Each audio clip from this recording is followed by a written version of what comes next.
hangat kita saksikan bersama. Hari ini kita akan melakukan konferensi pers terkait relasi terkait kunjungan dari silaturahim ini. Oleh karena itu, saya persilahkan kepada Bapak Ahmad Saihu, Presiden Partai Keadilan Sejahtera, untuk menyampaikan poin-poin silaturahim pada hari ini. Silakan. Assalamualaikum warahmatullahi wabarakatuh. Selamat pagi, salam sejahtera untuk kita semuanya. Sama-sama kita hormati, kita banggakan Pak Sekjen Partai Nasdem beserta seluruh jajaran pengurus dan juga Kang Ilham Habibie, juga seluruh jajaran pengurus PKS yang saya hormati, saya banggakan. Insan pers yang berbahagia. Pertama, alhamdulillah kita bersyukur pada Allah Subhanahu wa taala bahwa pada hari ini kita menjadi sebuah hari yang membahagiakan bagi PKS dengan kehadiran Kang Ilham Habibie. Saya kira ini juga mungkin kunjungan balasan. Dulu waktu beberapa bulan yang lalu kami dari DPP PKS juga pernah berkunjung ke Habibie Center dan banyak mendiskusikan terkait dengan permasalahan-permasalahan kehidupan berbangsa dan bernegara ini. Dan hari ini alhamdulillah Kang Ilham Habibie malah yang hadir di DPP PKS, juga tadi sharing beberapa hal yang terkait dengan bagaimana kita menumbuh kembangkan kira-kira masa depan bangsa kita menuju Indonesia emas. Ada kesepakatan di antara kami bahwa memang perlu untuk mengembangkan sumber daya manusianya. Tentu ini yang sangat menarik, apalagi saya kira beliau ini dalam hal ini memang kita kenal dari terahnya Habibie ini memang betul-betul sangat expert lah dalam pengembangan sumber daya manusia, sehingga ini sangat diperlukan untuk ke depan bisa langsung berkiprah menjadi tokoh-tokoh bangsa ini, melanjutkan kepemimpinan Habibie. Nah, oleh karena itu dalam kaitan ini saya menyambut baik ya dari teman-teman Partai Nasdem yang terus berupaya ingin mencari sosok-sosok pemimpin untuk negeri kita, termasuk yang insya Allah akan kita persiapkan di dalam pilkada di Jawa Barat. Nah, tentu ini juga sebagaimana yang pernah disampaikan oleh Pak Ketum Nasdem kepada saya saat perbincangan beberapa waktu yang lalu, beliau secara khusus spesifik menyebut nama Kang Ilham Habibie ini, dan alhamdulillah ini sekarang bisa justru kita kehadiran beliau, dan beliau juga sudah mulai berkeliling. Mudah-mudahan ini kita akan ketemu dengan momentum yang pas dalam pilkada serentak di 2024 ini, khususnya di Jawa Barat. Saya kira terima kasih pada Pak Sekjen dan jajaran Nasdem, juga Kang Ilham Habibie yang sudah berkunjung ke DPP PKS ini. Mudah-mudahan insya Allah ada titik-titik temu untuk membangun kebersamaan di antara PKS dengan Nasdem, baik di Jawa Barat maupun di DKI Jakarta. Saya kira itu dari saya, terima kasih.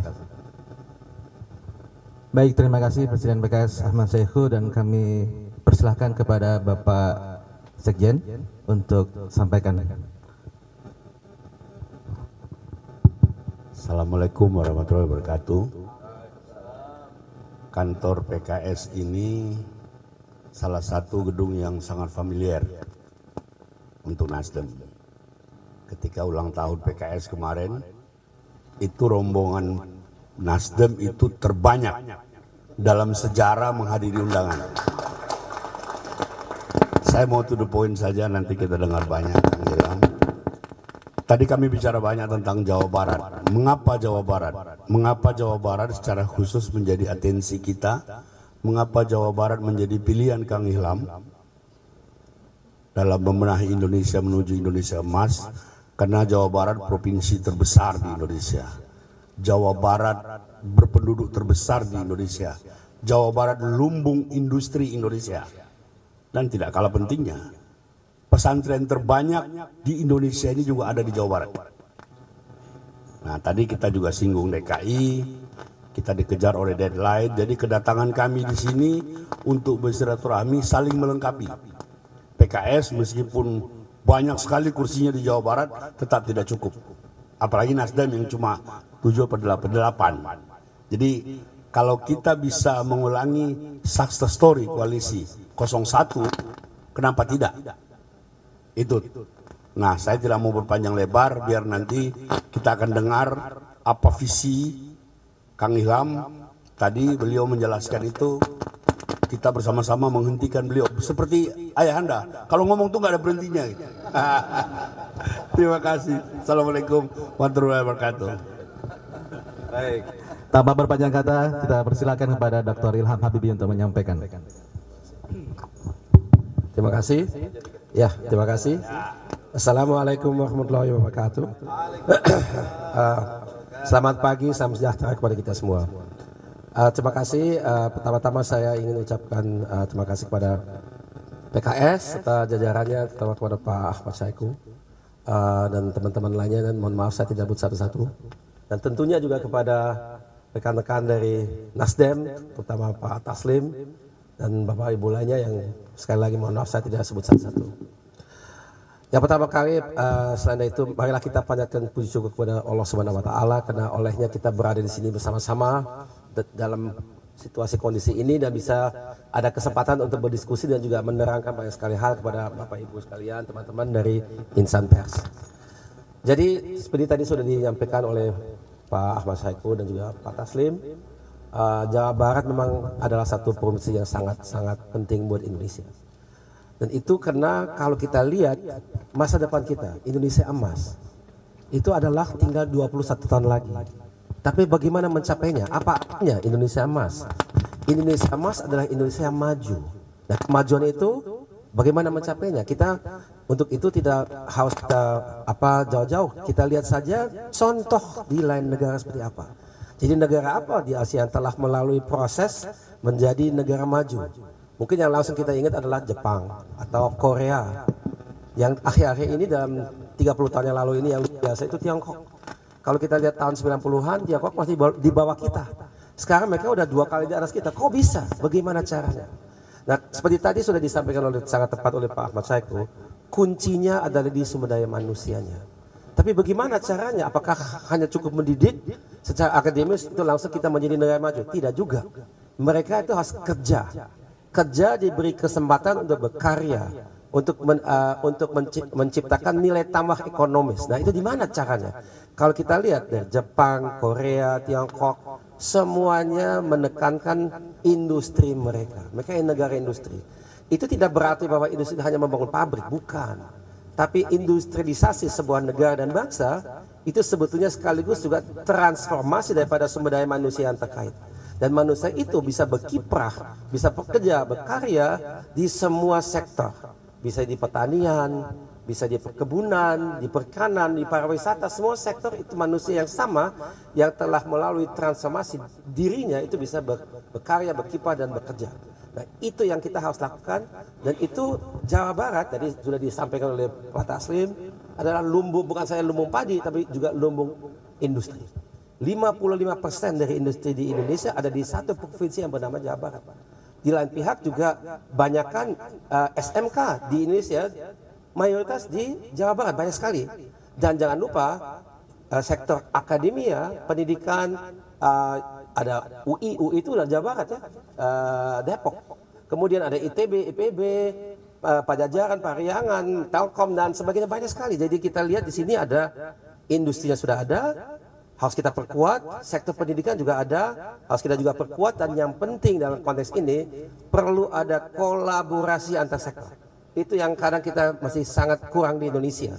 Kita kurang adanya kerjasama di antara sektor pendidikan, akademia, karena disitulah kita lihat adanya penelitian dan pengembangan. Kemudian di industri memang dia kurang komunikasi dengan sektor akademia dan sebaliknya juga kurang. Nah, itu bisa kita perkuat di provinsi Jawa Barat sehingga Jawa Barat bisa semakin maju, semakin sejahtera. Dan Jawa Barat dan itu insya Allah mudah-mudahan akan menjadi ujung tombak daripada Indonesia emas itu.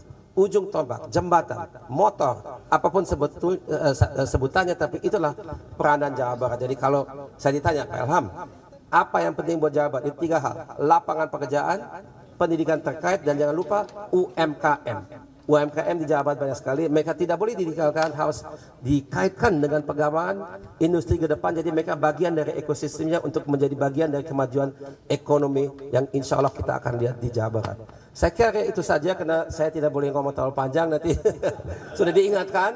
Jadi begitu dari saya. Terima kasih atas perhatian. Mohon maaf kalau ada khilaf. Wabillahi taufiq wal hidayah. Wassalamualaikum warahmatullahi wabarakatuh. Baik, terima kasih Bapak Dr. Ilham Habibie ya, spill visi misi tadi itu. Baik, rekan-rekan media, silakan kita akan berikan sesi tanya jawab. Jika ada yang ditanyakan, sampaikan dari media mana dan namanya siapa. Dengan singkat dan jelas. Silakan. Oke. Selamat pagi Pak Saiku, Pak Ilham dan Pak Hermawi. Perkenalkan saya Dayat dari Harian Kompas. Beberapa hari lalu Litbang Kompas merilis hasil survei Pak, dan nama Pak Ahmad Saiku juga punya elektabilitas 1% dan tingkat keterpilihannya juga lumayan. Nah ini seperti apa tadi obrolan di dalam, apakah memang sudah ada formulanya Pak Ahmad Saiku apakah maju di Jabar atau seperti apa, dan juga Pak Ilham terkait hasil survei itu apakah seperti apa nanti untuk mengejar ketertinggalan dengan kandidat-kandidat lain gitu. Terima kasih. Oke, kita kumpulan dulu ya, Pak Presiden. Silakan, ada lagi yang mau tanya? Oke, silakan. Dikasih mic-nya. Baik, terima kasih. Saya Hafid dari Forum Keadilan.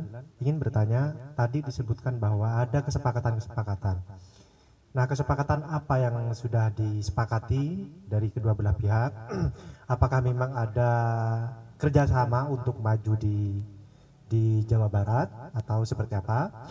Lalu kalau seandainya ada kesepakatan itu, kenapa memilih misal Ilham Habibie?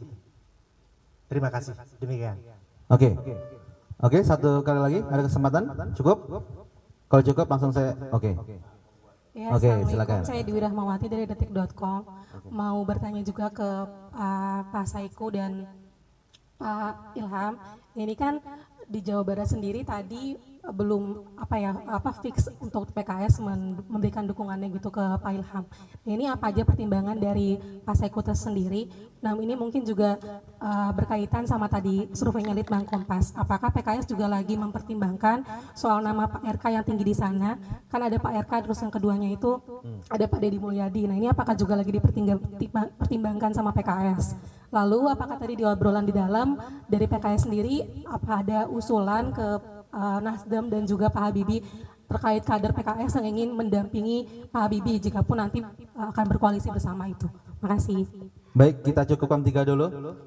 Silakan Pak Presiden, nanti dilanjut oleh Pak Ilham. Baik, pertama terkait dengan formulasi yang tadi ditanyakan ya. Ya namanya survei juga kan menggambarkan sesaat. Mungkin hari ini Bang Ilham belum leading itu, tapi masih ada waktu. Masih ada waktu 4 bulan lagi untuk kita terus lakukan sosialisasi di tengah masyarakat Jawa Barat. Nah, betul tadi formulasi nanti PKS dengan Nasdem ini seperti apa? Nah, ini memang belum pada tataran yang fix ya. Tetapi nanti kita akan bicarakan secara detail dalam kesempatan ke depan. Tapi kalau dari sisi kesepahaman tadi ingin memajukan di DKI dengan di Jawa Barat, yaitu kita sudah memulai itu, sehingga mungkin nanti formulasinya seperti apa nanti kita akan justru tadi saya minta kepada Pak Sekjen juga untuk kita ada pembahasan-pembahasan yang lebih detail ya, termasuk kapan kita akan membuat deadline-nya gitu, sehingga jangan juga ada mengambang terus ya. Kita nanti buat deadline yang disepakati bersama, apakah sampai akhir Juli atau awal Agustus. Nah, nanti dari situ nanti kita akan bisa menyepakati kira-kira siapa nanti formulasi yang akan dimajukan dari PKS maupun dari Nasdem. Kemudian yang kedua tadi termasuk juga kesepakatan-kesepakatan itu yang nanti kita akan detailkan ya antara PKS dengan Nasdem dalam khususnya di dua provinsi ini. Walaupun di beberapa provinsi juga kita sudah menjalin kerjasama yang sinergis di pilkada beberapa provinsi yang lain. Tetapi Jawa Barat sekali lagi tentu ini akan sangat terkait relasinya dengan DKI, ya. Oleh karena itu juga memutuskan Jawa Barat ini mungkin nanti akan terkait juga dengan memutuskan hal-hal yang di DKI.